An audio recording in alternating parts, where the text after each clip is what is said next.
ઝૈરાજભાઈ આહિરી આ તારીખે જેલની બહાર આવશે.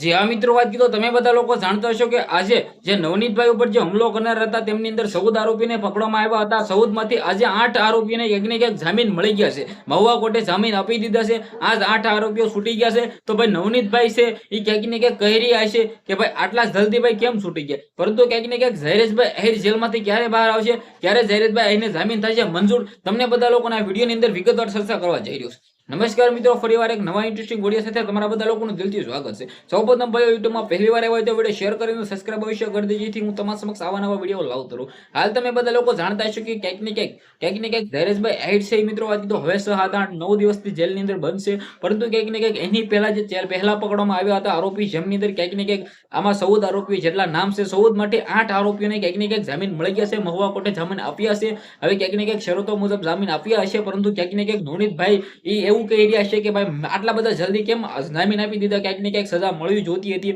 પરંતુ ક્યાંક ને ક્યાંક મુખ્ય આરોપી એટલે કે ઝૈરાજભાઈ આહિર જે કરાવ્યું હતું એવું મિત્રો નવનીતભાઈનું કેવું છે. તો ક્યાંક ને ક્યાંક ઝૈરાજભાઈ આહિરને જલ્દીથી જલ્દી ભાઈ જામીન તો બિલકુલ મળવાના નથી, અને જલ્દીથી જલ્દી ઝૈરાજભાઈ આહિર જેલમાંથી બહાર આવવાના નથી એવું મને લાગી રહ્યું છે. જો ઝૈરાજભાઈ આહિર જેલમાંથી જલ્દી બહાર આવી જશે તો કોળી સમાજના લોકો ક્યાંક ને ક્યાંક રૂકશે નહીં, અને ફરી વખત એકતા ભેગા થશે અને ફરી વખત કહેશે કે ભાઈ આટલી બધી જલ્દી કેમ છોડી દેવામાં આવ્યું, પૈસાનો પાવર, આવું પાવર. પરંતુ ક્યાંક ને ક્યાંક મને લાગી રહ્યું છે કે ઝૈરાજભાઈ આહિર કમસે કમ હજી મિત્રો આજ તો 1 મહિનો જેલની અંદર રહી શકે છે. બાકી પ્રોપર આપણે કંઈ પણ કહી શકતા નથી, પરંતુ એવું લાગે છે કે ઝૈરાજભાઈ આહિરને હજી મિત્રો આજ તો ક્યાંક ને ક્યાંક જેલની અંદર જ રહેવું પડશે. આવનારા ટાઈમની અંદર ચોક્કસ કોઈ પણ પ્રકારની અમે તારીખ આપતા નથી, પરંતુ ક્યાંક ને ક્યાંક જે કાયદો છે કાયદોનું કામ કરે છે. ગુજરાતની પોલીસ, ભાવનગરની પોલીસને ધન્યવાદ કહેવાય, કારણ કે જે રીતે આ કામ કર્યું હતું સૌથી મોટું અને સૌથી સારું કર્યું હતું. તમને શું લાગે છે, શું થાય છે, શું નહીં, આવનારા ટાઈમની અંદર જે પણ જાણકારી આવશે તમારા સમક્ષ પહોંચાડવાની જિમ્મેદારી મારી. તો ભાઈઓ અત્યારે સબસ્ક્રાઇબ કરી નાખો.